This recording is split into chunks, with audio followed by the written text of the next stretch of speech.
हाय, कैसे हैं आप। आज हम बात करने वाले हैं एक ऐसे टॉपिक पर कि आखिर क्या हुआ जिसकी वजह से बॉम्बे स्टॉक एक्सचेंज को 3 दिन के लिए बंद करना पड़ गया। वो कौन सी बात थी जिसने धीरू भाई अंबानी को इंडिया के one of the successful businessman के तौर पे स्थापित कर दिया। अगर आपने अभी तक चैनल को सब्सक्राइब नहीं किया है तो चैनल को सब्सक्राइब कर दीजिए। फिर देर है किस बात की, चलिए शुरू करते हैं। तो ये बात है 1977 की, जब रिलायंस इंडस्ट्रीज़ ने पहली बार अपना IPO इशू किया और 10 रुपए की शेयर प्राइस से मार्केट में लिस्टिंग की। 1 साल के अंदर रिलायंस इंडस्ट्रीज़ का शेयर प्राइस 10 रुपए से 50 रुपए पहुंच गया। 1978 में शेयर प्राइस 50 रुपए पे पहुंच गया, यानी कि 1 साल के अंदर अंदर 5 गुना शेयर प्राइस की कीमत बढ़ गई। ठीक ऐसे ही 2 साल के अंदर अंदर, यानी कि जब 1980 में शेयर प्राइस की कीमत 10 रुपए से बढ़ के 104 रुपए हो चुकी थी। कंपनी धीरे धीरे ग्रो कर रही थी और सभी लोगों की निगाह इस बात पर थी कि ये कंपनी इतनी तेज़ी से कैसे ग्रो कर रही है।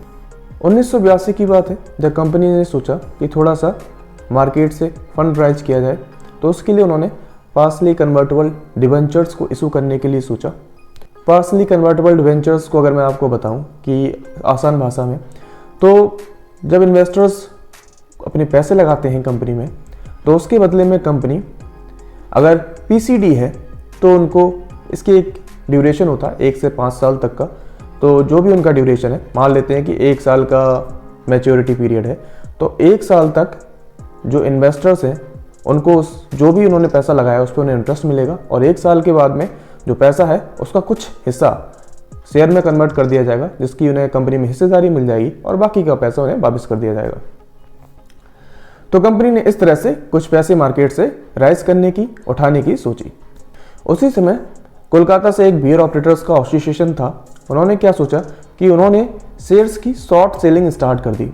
तो जो लोग स्टॉक मार्केट में इन्वेस्ट करते हैं या ट्रेडिंग करते हैं, उनको इस बात का आइडिया होगा कि शॉर्ट सेलिंग क्या होती है। सो बेसिकली शॉर्ट सेलिंग में होता क्या है कि आप ऐसे शेयर बेच रहे होते हैं जो आपके पास में नहीं है। तो उन्होंने शॉर्ट सेलिंग स्टार्ट कर दी, और वो ये सोचकर शॉर्ट सेलिंग स्टार्ट कर रहे थे कि जब शेयर का प्राइस नीचे गिर जाएगा तो हम उसको खरीद लेंगे और बाद में जाके उसकी हम डिलीवरी दे देंगे। तो उन्होंने शेयर को सेल करना स्टार्ट कर दिया, शेयर बेचना स्टार्ट कर दिया।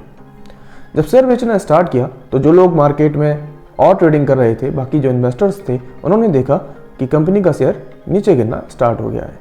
तो शेयर प्राइस को जब नीचे गिरते हुए देखा तो लोगों में एक प्रेशर बन गया शेयर को सेल करने का। तो लोगों ने शेयर की सेलिंग स्टार्ट कर दी, और उसी दिन देखते देखते मार्केट के बंद होने से पहले करीब 3.5 लाख शेयर्स बिक गए।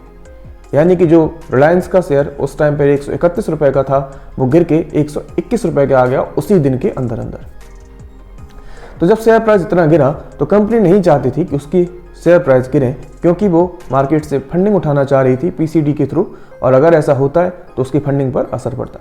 इसलिए कंपनी ने क्या किया कि जो सेल हो रही थी उसके शेयर्स की, वो उसने खुद ही खरीदना स्टार्ट कर दी। और जब ये बात सभी को पता चली कि कंपनी का जो शेयर प्राइस है वो आर्टिफिशियली मेंटेन किया गया है, यानी कि कंपनी खुद ही अपने शेयर खरीद रही है, तो लोग डर की वजह से और उन्होंने सेल ज़्यादा करना स्टार्ट कर दिया, और करीब करीब 11 लाख के आसपास शेयर उन्होंने बेच दिए।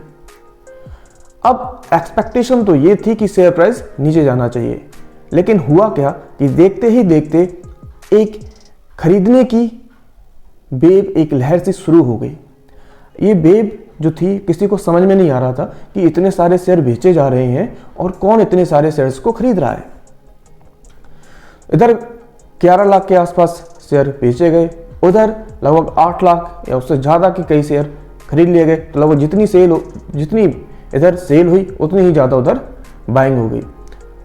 तो हुआ क्या कि जो NRI इन्वेस्टर्स थे रिलायंस के, वो इन शेयर्स को खरीद रहे थे, और करीब करीब 10 करोड़ के शेयर उन्होंने खरीद लिए। और हुआ क्या कि जब ये सिचुएशन बनी तो पहले क्या होता था कि जो सेटलमेंट होता था वो अल्टरनेट फ्राइडे पर होता था, यानी कि एक फ्राइडे छोड़ के।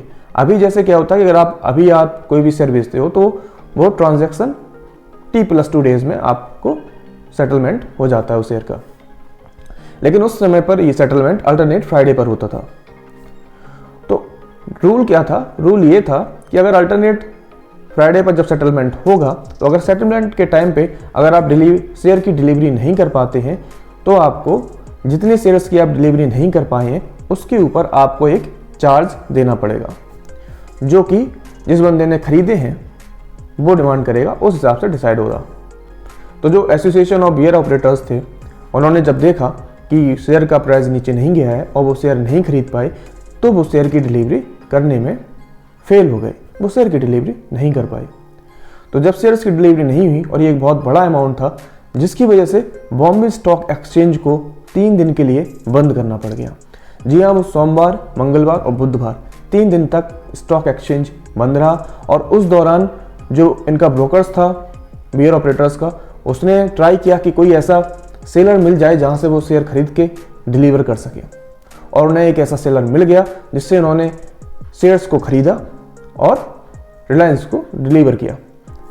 बाद में ये बात ओपन होकर सामने आई कि जो ब्रोकर्स ने शेयर खरीदे थे वो किसी और से नहीं बल्कि धीरूभाई अंबानी से ही खरीदे थे।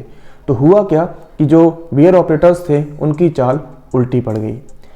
वो सोच रहे थे कि वो शेयर को हाई दाम पे बेचेंगे और लो दाम पे खरीद लेंगे। हुआ उल्टा, उन्होंने शेयर को हाई दाम पे खरीदा धीरूभाई अंबानी से, क्योंकि कोई भी उस टाइम पे सेलर था नहीं मार्केट में और जब मार्केट में कोई है नहीं, मार्केट पूरा खाली पड़ा है, कोई भी सेलर उसमें है नहीं, तो आप जानते हो जब एक ही सेलर है तो फिर डिमांड तो बढ़नी थी। डिमांड बढ़ी और उन्होंने उस शेयर को हाई रेट पर खरीद के वापस रिलायंस को 150 रुपये के दाम पे बेचा और इस ट्रांजैक्शन में धीरूभाई अंबानी ने एक बड़ा पैसा कमाया। तो ये जो घटना घटी इसके बाद से मार्केट में धीरूभाई अंबानी का सिक्का चल गया। लोग कहने लगे कि अगर आग में हाथ डालोगे तो जलना ही है, और वो कहते हैं ना कि अगर जंगल में रहना है तो शेर से बैर मत करो। ये जो घटना थी इससे धीरूभाई अंबानी को एक सफल बिजनेसमैन के तौर पर देखा जाने लगा और उनको सिर्फ सीधा साधा नहीं बल्कि एक चालाक, बुद्धिमान और एक रणनीतिकार बिजनेसमैन के तौर पर जाना जाने लगा। आशा करते हैं वीडियो आपको अच्छी लगी होगी। अगर आपने अभी तक वीडियो को लाइक नहीं किया है तो वीडियो को लाइक कर दीजिए और अपने दोस्तों के साथ वीडियो को शेयर भी कीजिए। कमेंट्स में जाइए और कुछ कमेंट डालिए कि आपको वीडियो कैसी लगी। Thank you, bye bye.